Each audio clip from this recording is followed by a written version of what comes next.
Y quiero iniciar platicando un poquito de la infancia. Eh, Cuando uno piensa en el desarrollo personal, se les va a hacer eh, increíble, a mí por lo menos así me lo pareció en su momento, saber que en realidad la infancia hasta hace poco tiempo ha sido mirada. Parece increíble, pero de la era moderna, los mil y tantos años que tenemos, más los otros miles antes de la era moderna, existen pocos documentos donde se refiera al conocimiento del desarrollo humano a través del mundo infantil. Desgraciadamente tuvimos que pasar por las terribles guerras y desastres para que el mundo de los adultos empezara a poner una mirada en los ojos de los niños. Fue por ahí de los años 40, 1940-45, con el término de la Segunda Guerra Mundial, cuando todos los países, los continentes involucrados en esta catástrofe, tanto los vencedores como los vencidos, quedaron con ciudades completamente destruidas, con sociedades conmocionadas, con tejidos sociales rotos, con familias rotas y desunidas. Millones, miles de personas quedaron afectadas, millones de muertos en la Segunda Guerra Mundial, y entre ellos hombres y mujeres que por las causas que fueran perdieron la vida. Y como resultado de esto, millones de niños quedaron en el abandono, quedaron eh, sin los cuidados que se necesitaban. Fíjense que se calcula que en la Europa de la Segunda Guerra Mundial hubo solamente aproximadamente unos 20 millones de huérfanos. 20 millones de huérfanos solo en Europa. Y entre estos niños huérfanos hubo casos terribles, ¿no? Porque esos niños se quedaron sin padre, sin madre, y se quedaron muchos de ellos en la primera infancia.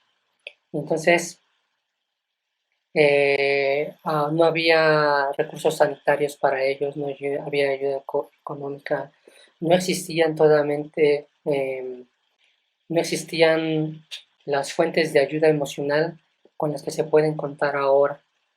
Entonces, para platicarles, por ejemplo, imaginemos simplemente todos los niños en el holocausto judío, eh, cuyos padres eh, perdieron en los campos de concentración, o aquellos que lograron sobrevivir de los campos de concentración se quedaron en situaciones de desnutrición y de abandono completo. Cuando salieron de la Segunda Guerra Mundial no había lugar para los niños. Eh, Existe una historia, por ejemplo, a estas se les conoce como los niños lobo. Fíjense que tras la Segunda Guerra Mundial muchos niños se quedaron sin padres, eh, mm, fueron comparados con lobos errantes y hambrientos, puesto que quedaron aislados de la comunidad, quedaron aislados de su sociedad, quedaron aislados de la humanidad y se vieron obligados a vagar por los bosques. Estaban así literalmente niños que se encontraban en los bosques desprotegidos, sin ropa, con hambre, con enfermedades, con desnutrición, con problemas de todos tipos. Estaban en la inclemencia para la supervivencia. Esto le sucedió a los niños de la Prusia Oriental, que fueron separados de sus familias durante los últimos días de la Segunda Guerra Mundial. Y a estos niños se les conocieron como los niños lobos. Entonces, hablemos también de los niños, de los padres de los países ganadores, de la Gran Bretaña, de Estados Unidos, eh, de la Rusia, que perdieron a sus padres y a algunos a sus madres en la guerra y se quedaron también en el abandono bajo el cuidado de tutores de resiliencia.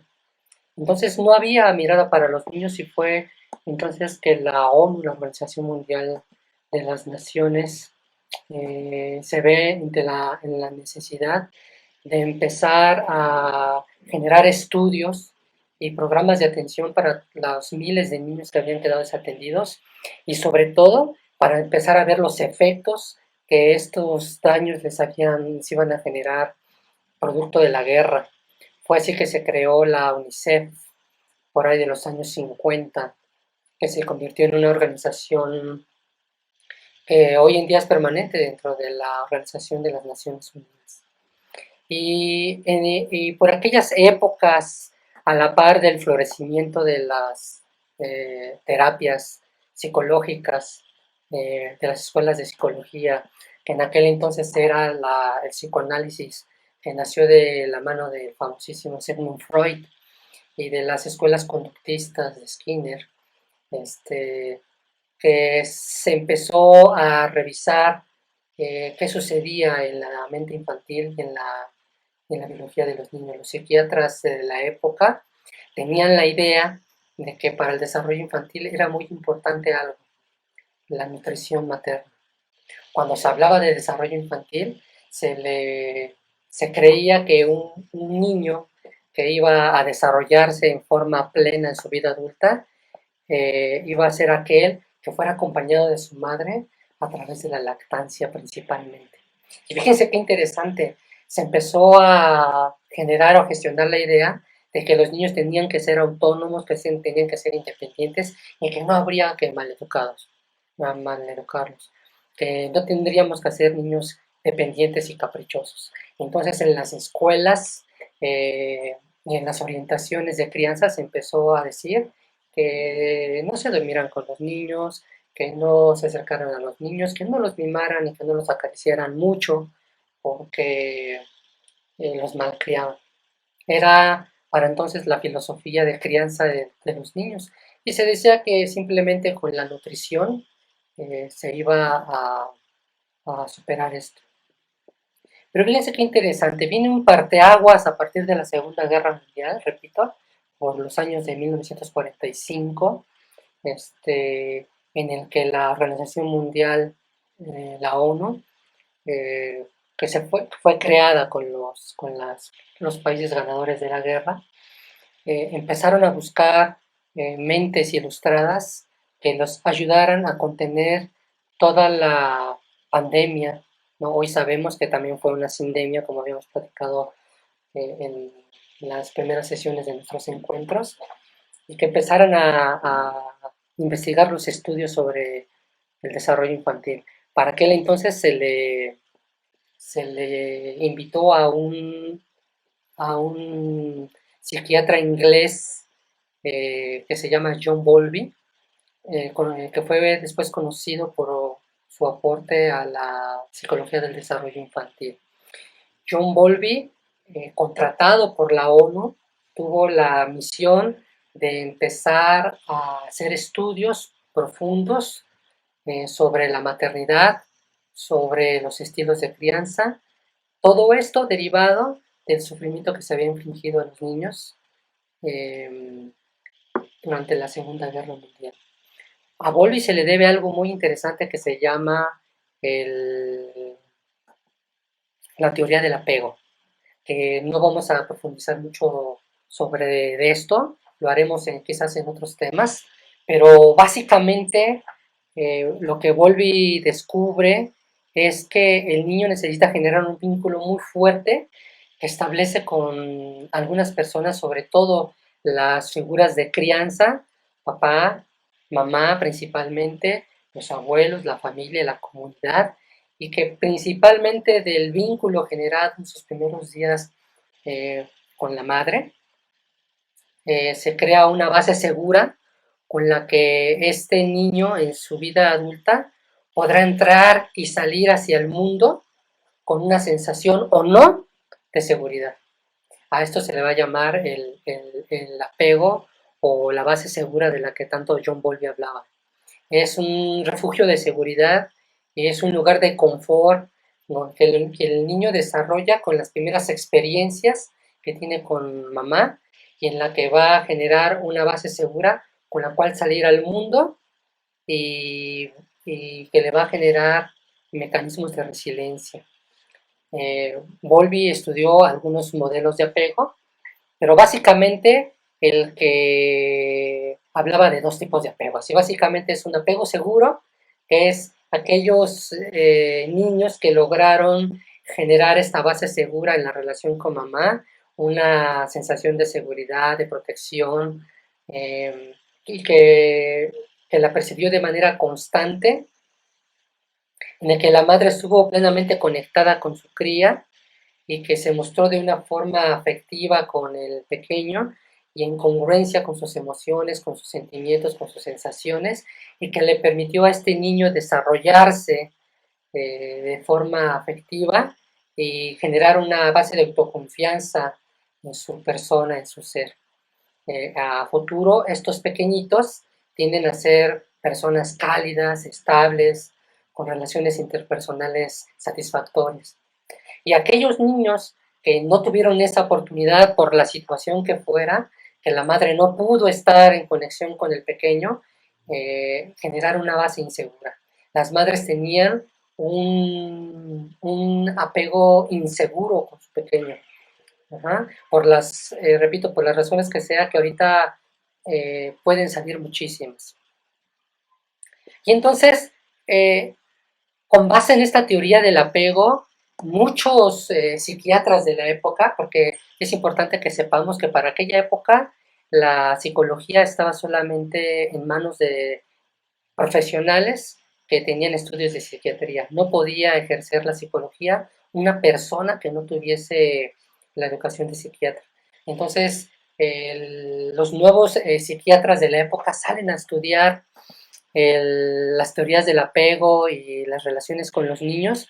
Y de entre ellos, fíjese qué interesante, destaca mucho la figura de un psicólogo, un psiquiatra y psicólogo estadounidense que se llama Harry Harlow. Harry Harlow hace un experimento que cambió la visión de lo que fue la crianza y que hoy en día se menciona mucho. Las invito a todas ustedes, a todos los que me estén escuchando, a que se den un brinquito ahí en los videos de YouTube y busquen en YouTube a Harry Harlow, pongan ustedes experimentos de Harry Harlow. Y este hombre básicamente lo que hizo fue un estudio con primates, un estudio con, con monitos. Ajá. Entonces, esto fue muy importante porque les voy a platicar qué fue lo que pasó. Uh-huh.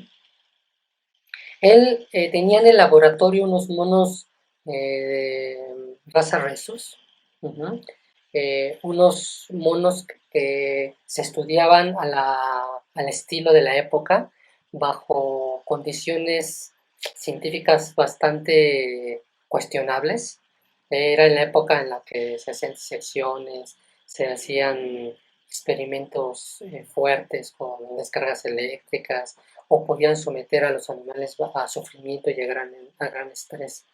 En esa época donde todavía no se regulaba el control y manejo de animales para usos científicos, este hombre tenía en su laboratorio estos monitos y los tenían en el abandono. Y se dio cuenta, Harlow, que estos monitos se apegaban mucho a un trapo, a los trapitos que tenían pegados en la jaula se apegaban y se acurrucaban, y se le ocurrió preguntarse si había alguna relación con esto de estos changuitos con el trapito. Se daban cuenta que cuando le quitaban el trapito al monito, el monito se estresaba, se empezaba a poner nervioso, se angustiaba, y cuando le ponían el trapito, nuevamente el monito regresaba. Entonces se le ocurrió pensar si esto tendría algún tipo de relación. De ahí emprendió formalmente un experimento, que repito, se le conoce como el experimento de Harlow. Fíjense bien, una vez que este hombre observó el apego al trapo o a la frasa del monito, dijo, bueno, voy a colocar una madre de alambre, dos madres artificiales, y empezaron a hacer una madre de alambre para el monito, y empezaron a hacer otra madre de trapo para el monito. Procuraron que nadie tuviese contacto, que ningún ser humano tuviese contacto con las dos figuras que se hicieron.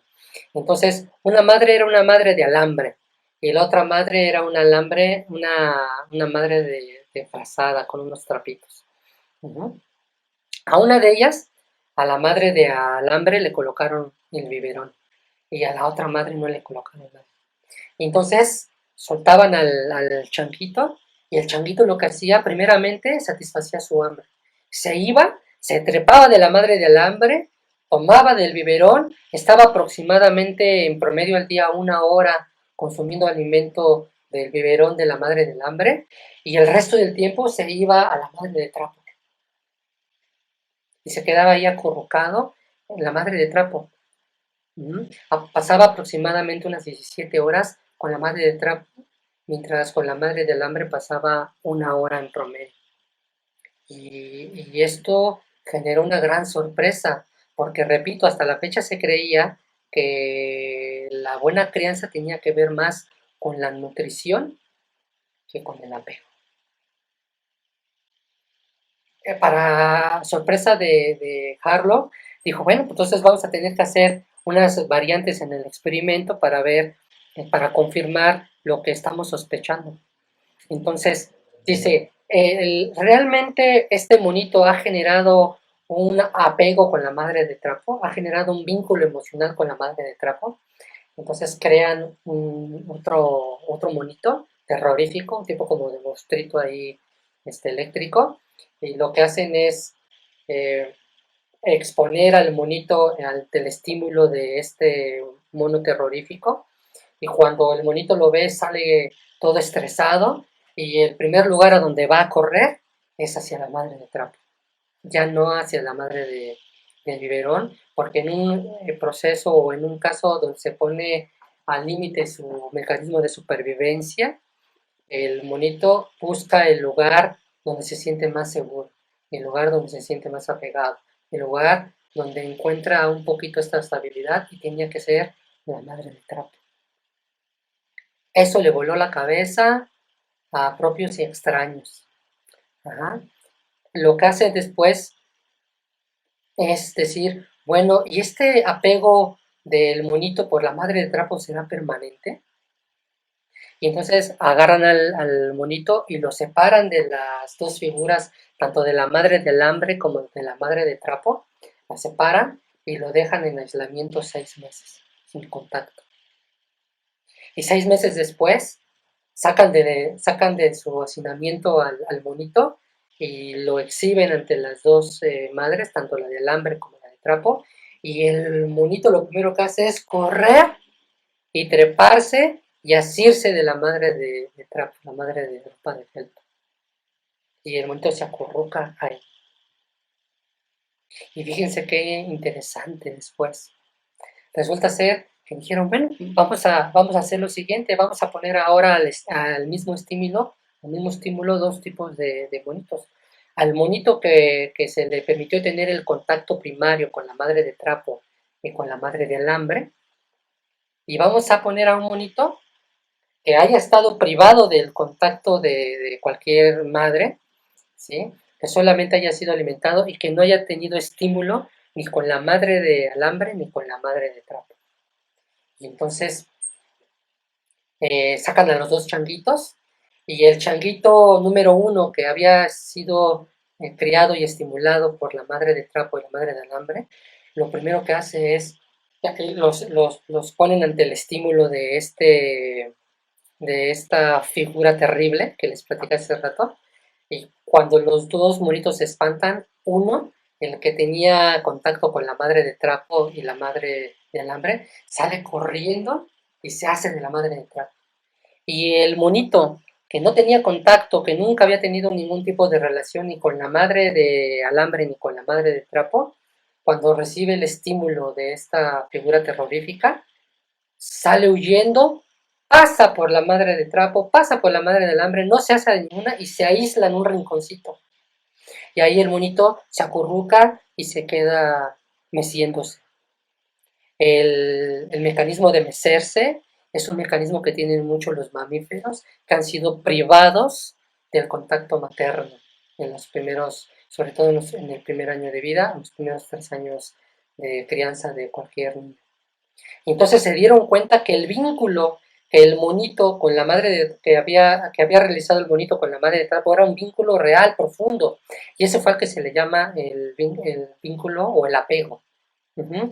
Generó un apego con la madre de trapo y se dieron cuenta, fíjense qué interesante, con este experimento lo que quiero concluir es que se dieron cuenta que más que la nutrición, lo más importante para cualquier mamífero y en este caso para los niños es el contacto con mamá, el apego, la caricia, el abrazo, la mirada, la contención. Hay mamás que por algunas razones no pueden amamantar a sus crías, que por algunas razones no pudieron, no pueden dar leche, ¿no? Y esto no es tan grave, aunque sí es importante, pero no es tan grave si la mamá está en verdadero contacto con la cría, si la mamá está en sintonía, si la mamá está en congruencia con la naturaleza de su bebé, si la mamá puede mirar al bebé y lo puede asimilar de una forma relajada, si la mamá está en equilibrio energético con su cría. Y entonces todas estas teorías de que los niños son malcriados si los acariciamos, si los consentimos, si los mimamos, si les decimos amor, si les cantamos una canción, si duermen con nosotros, se vinieron abajo. Hoy en día se sabe que el contacto, principalmente el contacto materno o con las figuras maternas en los primeros meses de vida, son vitales, importantísimos. Es verdad, con esto, aclaro, no quiero decir que la lactancia no sea importante.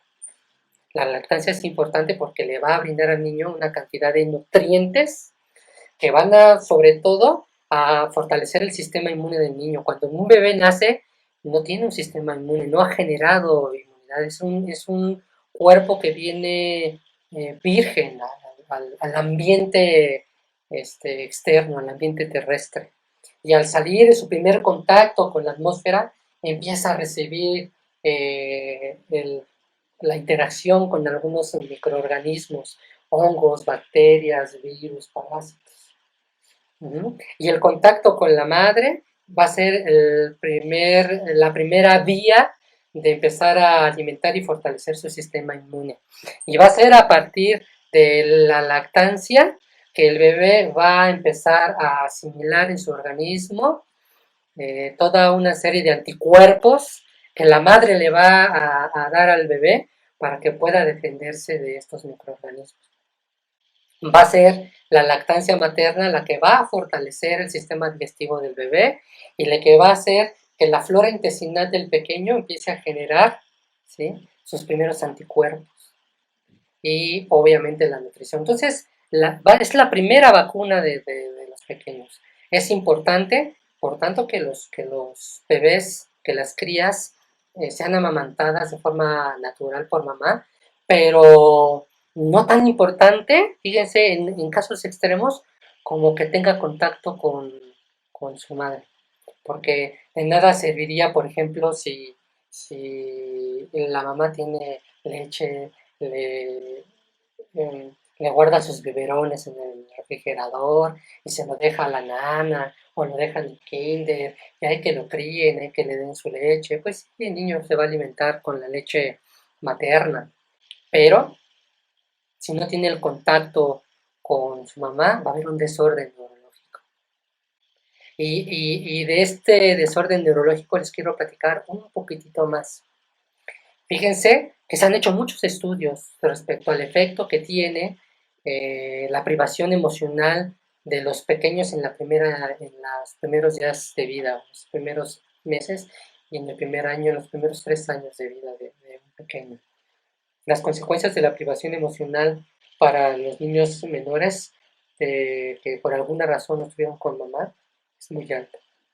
Se hicieron algunas observaciones, algunos proyectos de investigación psicoanalítica y se descubrió que si un niño, por ejemplo, los niños que están en los internados, los niños que están en los hospitales, que si un niño no tiene contacto con mamá y un contacto afectivo con alguna figura, pero sobre todo con la mamá en los primeros 2 meses de nacido, tienen un retardo o una detención de su desarrollo. Es decir, cuando el niño, y esto lo vamos a ver después en un momento que yo les platiqué sobre los ciclos del estrés, pero cuando el estrés en un pequeño llega a ser crónico, los procesos de crecimiento, los procesos metabólicos se detienen. Entonces los niños dejan de desarrollarse en todos los sentidos, todo su sistema nervioso se pone en estado de supervivencia y el pequeño deja de crecer, empieza a tener un retardo. En planos de la conducta, los pequeños lloran, los pequeños se vuelven gritones, nerviosos, se agarran de mamá de forma nerviosa, así como si fueran arañitas o changuitos si es que la llegan a ver, o de las figuras de contención, y el niño empieza a tener un desorden en su personalidad. Si pasa un mes más, los niños empiezan a tener una expresión rígida de su rostro, como si los niños empezaran a perder eh, conexión con el mundo externo. Porque fíjense que se ha demostrado que los pequeños tienen conexión con el mundo externo a través de su mirada, a través de las miradas de mamá, a través de las miradas de papá, a través de las miradas de figuras de contención. Uh-huh. Y entonces, si el niño no tiene contacto, es como si su sistema nervioso, sus neuronas en espejo y todo su cerebro de socialización se empezara a tener una deformación y a desorganizar, y entonces el niño empieza a tener una expresión rígida, como decimos por ahí, este, como un niño sin rostro, sin expresiones. El crecimiento se sigue deteniendo. Y cuando los pequeños tienen más de 5 meses a un año de separación, su actividad se vuelve muchísimo más limitada. Ya no acepta la relación con extraños, se vuelve aislado, sus movimientos se vuelven atípicos, eh, empiezan a mecerse, se ponen nerviosos, empiezan a tener movimientos involuntarios, se aíslan y se empiezan a mecer. Uh-huh. Son incapaces de sentarse, son incapaces de pararse, son incapaces de caminar o de hablar. Y los daños que se puede generar a los niños por falta de contacto a este nivel son muy graves. En varias observaciones se ha demostrado que los niños que son privados de la presencia, este, una figura de apego profundo, la presencia materna, durante el primer año de su vida pueden llegar a morir. Aproximadamente el 37% de los niños que no lo tienen mueren. O para acabar pronto, lo que les quiero decir es que se ha demostrado que ningún ser humano puede vivir aislado de contacto. Si tú a un bebé lo pones en un cuarto, lo aíslas y a través de algún medio le bajas alimento, le bajas nutrición, le das de comer, pero no tiene contacto con ningún ser humano, el bebé muere. Los niños que han sido privados de manera muy abrupta de las figuras de apego, del amor, de la contención, del acompañamiento, mueren o llegan a tener daños neurológicos irreversibles. Esto es en el peor de los casos con algunos niños. Y podemos decir, bueno, pero estamos hablando de situaciones muy, muy, muy extremas, ¿no? ¿Cuántos niños hemos visto que realmente sean abandonados 100% por las madres, por los padres, ¿no? Pero cuando hay carencias afectivas en los niños, no necesitamos llegar a esos extremos para que haya un desorden neurológico. La falta de contención, la falta de un apego seguro, la falta de cuidados en los niños, los malos tratos, la violencia con los niños, llega a generar desórdenes que pueden no ser visibles a simple vista, pero que en la época, en la edad adulta, tienen un efecto. Ya la próxima sesión que hablemos de estos temas, les voy a mostrar un caso de una doctora, se llama Nadina Burke. Nadina Burke habla mucho sobre, es una neurocientífica que habla mucho, que se ha demostrado hoy en día cómo las situaciones adversas en la infancia, los malos tratos en la infancia, las madres o los padres que aún así estuvieron con sus hijos o con sus hijas, pero que no pudieron darles esta experiencia del apego seguro de la que habla John Bowlby, en la época adulta desarrollan muchos problemas de tipo psiquiátricos o de tipo fisiológicos. Hoy en día se sabe que las enfermedades, que prácticamente todas las personas que de adultos se enfermaron, que desarrollaron cualquier enfermedad psiquiátrica o degenerativa, como la diabetes, cáncer, hipertensión, sobrepeso, obesidad y cualquier otra que me quieran comentar, están asociadas con experiencias adversas en la infancia, carencias afectivas en la infancia. Y es por eso que es tan importante y cómo se sabe hoy en día que la principal vía de prevención, de tener una humanidad más sana, más libre, más feliz, eh, tiene que ver mucho con los buenos tratos a las niñas y a los niños. Nuestro mejor patrimonio son nuestras pequeñas y nuestros pequeños. Y ese es el tema del que quería yo un poco platicarles. Me gusta.